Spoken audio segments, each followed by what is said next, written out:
अस्सलाम वालेकुम नाजरीन। नाजरीन, कौन नहीं चाहता कि उसके घर में रिज़्क की बारिश हो। कौन नहीं चाहता कि उसके घर पर हर तरफ से दौलत की बरसात हो और तंगी मुफलिसी हमेशा के लिए उसका घर छोड़ दे। आज की इस महंगाई के दौर में हर इंसान सुबह से शाम तक सिर्फ इसीलिए भाग दौड़ कर रहा है ताकि उसके घर में खुशहाली आए, उसकी जेब कभी खाली ना हो और उसके बच्चे एक सुकून की जिंदगी गुजार सकें। लेकिन मेरे अजीजों, सिर्फ हाथ पैर मारने से कुछ नहीं होता जब तक कि उस अल्लाह की रहमत और बरकत हमारे माल में शामिल ना हो। आज मैं आपको कुरान और हदीस की पाकीज़ा रोशनी में 10 ऐसे नायाब और बेहद आसान तरीके बताने जा रही हूँ, जिन्हें अगर आप आज से ही अपने घर में आजमाना शुरू कर देंगे तो इंशाअल्लाह आपके घर के हालात बदल जाएंगे और रिज़्क ऐसे बहकर आएगा जैसे पहाड़ों से पानी गिरता है। तो इस कीमती वीडियो को आखिर तक ज़रूर देखना और एक भी टिप को मिस मत करना। नंबर 1, फज्र की नमाज और सुबह जल्दी उठना।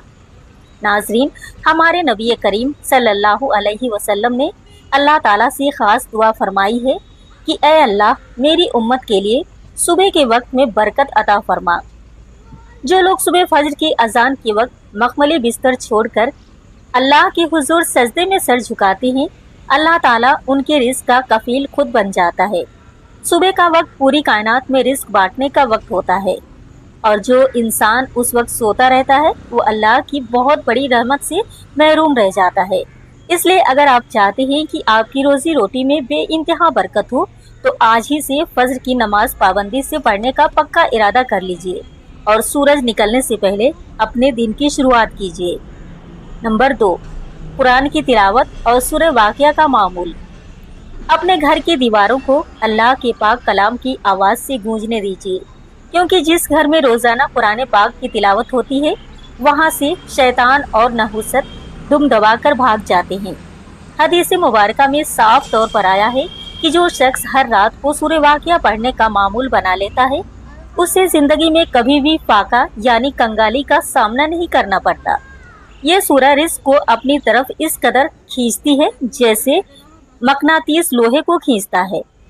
आप खुद अपनी जिंदगी में ये तब्दीली देखेंगे कि इस एक सूरह की बरकत से आपके घर के तंग हालात देखते ही देखते खुशहाली में बदल जाएंगे। इसलिए इसे कभी मत छोड़िएगा।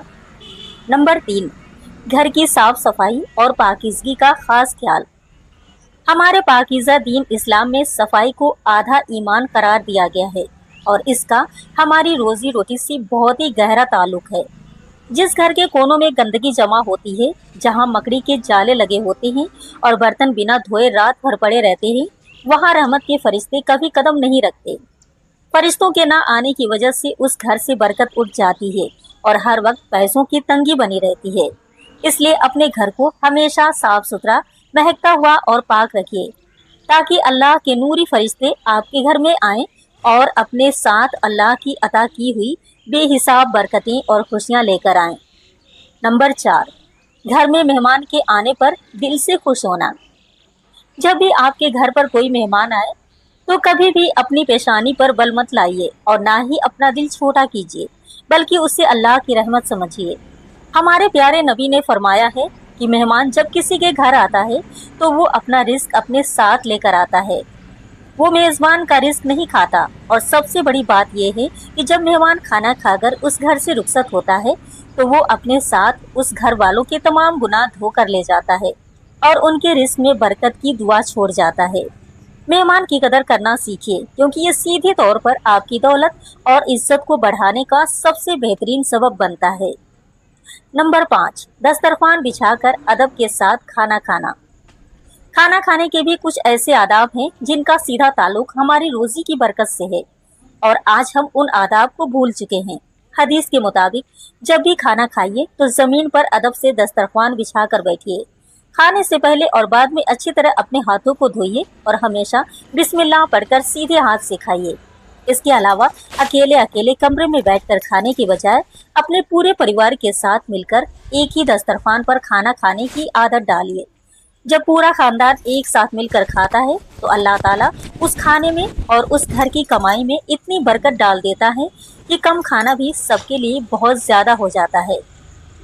नंबर 6, کھانے کا لقمہ ضائع نہ کرنا اور پلیٹ صاف کرنا۔ آج ہمارے گھروں میں سب سے بڑی بے برکتی اس وجہ سے ہے کہ ہم اناج کی قدر نہیں کرتے اور برتنوں میں کھانا چھوڑ دیتے ہیں۔ اللہ کے رسول صلی اللہ علیہ وسلم نے سختی سے منع فرمایا ہے کہ کھانے کا کوئی بھی ٹکڑا یا لقمہ ضائع نہ کیا جائے، یہاں تک کہ اگر کوئی دانہ نیچے گر جائے تو اسے اٹھا کر صاف کر کے کھا لینا چاہیے۔ آپ کو اور مجھے نہیں معلوم کہ اللہ تعالیٰ نے ہمارے کھانے کے کس حصے میں، کس دانے میں برکت چھپا کر رکھی ہے۔ جب آپ اپنی پلیٹ کو پوری طرح صاف کرتے ہیں تو وہ پلیٹ خود اللہ کے سامنے آپ کے رزق کی کشادگی اور مغفرت کے لیے دعا کرتی ہے، اس لیے ان کا انادر کبھی مت کیجیے۔ نمبر 7، استغفار کی کثرت اور گناہوں سے توبہ۔ جب بھی آپ کام کر رہے ہوں، چل رہے ہوں یا فرصت میں بیٹھے ہوں تو اپنی زبان پر استغفر اللہ کا ورد جاری رکھیے، کیونکہ یہ تنگی کو دور کرنے کی چابی ہے۔ قرآن پاک میں اللہ تعالیٰ کا صاف وعدہ ہے کہ جو قوم استغفار کرتی ہے اللہ ان پر آسمان سے رحمت کی موسلادھار بارش برساتا ہے۔ استغفار کرنے سے نہ صرف انسان کے گناہ معاف ہوتے ہیں بلکہ اللہ تعالیٰ اسے مال اور اولاد کی شکل میں ایسی ترقی عطا فرماتا ہے جس کی اس نے کبھی امید بھی نہیں کی ہوتی۔ اگر آپ چاہتے ہیں کہ بنا مانگے آپ کو رزق ملے تو سچے دل سے اپنے گناہوں کی توبہ کیجیے اور استغفار کو اپنا اوڑھنا بچھونا بنا لیجیے۔ نمبر 8، ہر حال میں اللہ کا شکر ادا کرنا۔ انسان کی سب سے بڑی غلطی یہ ہوتی ہے کہ وہ ہمیشہ ان چیزوں کو دیکھتا ہے جو اس کے پاس نہیں ہے اور اس چکر میں وہ ناشکر گزاری کرنے لگتا ہے۔ قرآن میں اللہ تعالیٰ کا اٹل قانون بیان ہے کہ اگر آپ میرا شکر ادا کریں گے تو میں آپ کو یقیناً اور زیادہ عطا کروں گا۔ جب آپ اللہ کی دی ہوئی چھوٹی سے چھوٹی نعمت پر بھی دل سے الحمدللہ کہتے ہیں تو اللہ کو شکر آپ کی جھولی کو اور بھر دیتا ہے۔ کبھی بھی اپنی تنگ دستی کا رونا لوگوں کے سامنے مت روئیے، بلکہ جو کچھ بھی آج آپ کے پاس موجود ہے اس پر اپنے رب کا شکرانہ ادا کیجیے، پھر دیکھیے آپ کی دولت کیسے بڑھتی ہے۔ نمبر 9، اللہ کی راہ میں چھپا کر صدقہ اور خیرات کرنا۔ انسانی عقل کہتی ہے کہ جیب سے پیسے نکالنے پر مال کم ہو جاتا ہے، لیکن اللہ کا آسمانی قانون کہتا ہے کہ صدقہ دینے سے مال کبھی کم نہیں ہوتا بلکہ بڑھتا ہے۔ صدقہ ایک ایسی بہترین چیز ہے جو آنے والی بلاؤں اور مصیبتوں کو ٹال دیتی ہے اور انسان کے بچے ہوئے مال کو بالکل پاک اور صاف کر دیتی ہے۔ آپ اللہ کی دی ہوئی روزی میں سے جب غریبوں، یتیموں اور بے سہارا لوگوں پر خرچ کرتے ہیں تو اللہ تعالیٰ آپ کو اس کا 10 گنا بلکہ 70 گنا زیادہ بڑھا کر دنیا اور آخرت میں واپس لوٹاتا ہے۔ اپنی کمائی کا ایک چھوٹا سا حصہ ہی صحیح، لیکن اللہ کی راہ میں دینے کی عادت ضرور ڈالیے۔ نمبر 10، رشتہ داروں کے ساتھ اچھا سلوک اور صلہ رحمی۔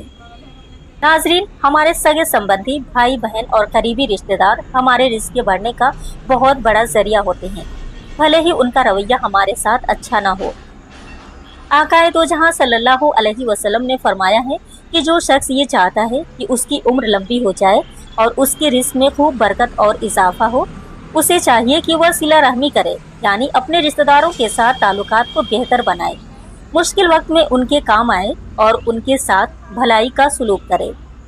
رشتہ داروں سے قطع تعلق کرنا یعنی رشتہ توڑنا سیدھے طور پر گھر میں بے برکتی اور تنگی کو دعوت دینا ہے، اس لیے دلوں کو صاف رکھیے۔ تو میرے پیارے ناظرین، یہ تھے وہ 10 سنہرے اور اثردار طریقے جنہیں اگر آپ آج سے ہی اپنی عملی زندگی کا حصہ بنا لیں گے تو بند دروازے بھی کھل جائیں گے اور اللہ تعالیٰ آپ کو ایسی ایسی جگہوں سے رزق عطا فرمائے گا کہ آپ کی عقل دنگ رہ جائے گی۔ امید ہے کہ آج کی یہ قیمتی ویڈیو آپ کو بے حد پسند آئی ہوگی اور آپ ان باتوں پر خود بھی عمل کریں گے اور اپنے گھر والوں کو بھی اس کی تاکید کریں گے۔ اگر آپ کو اس ویڈیو سے ذرا سی بھی سیکھ ملی ہو تو اسے صدقہ جاریہ سمجھ کر اپنے دوستوں اور عزیزوں کے ساتھ ضرور شیئر کیجیے گا۔ ویڈیو کو لائک کرنا اور چینل کو سبسکرائب کرنا مت بھولنا۔ ملتے ہیں اگلی ایک اور روحانی اور معلوماتی ویڈیو میں، تب تک کے لیے اپنا بہت بہت خیال رکھنا۔ اللہ حافظ۔ ہمارے چینل کو سبسکرائب کرو، فالو کرو اور شیئر ضرور کرو۔ پھر ملتے ہیں نیکسٹ ویڈیو میں، تب تک کے لیے اللہ حافظ۔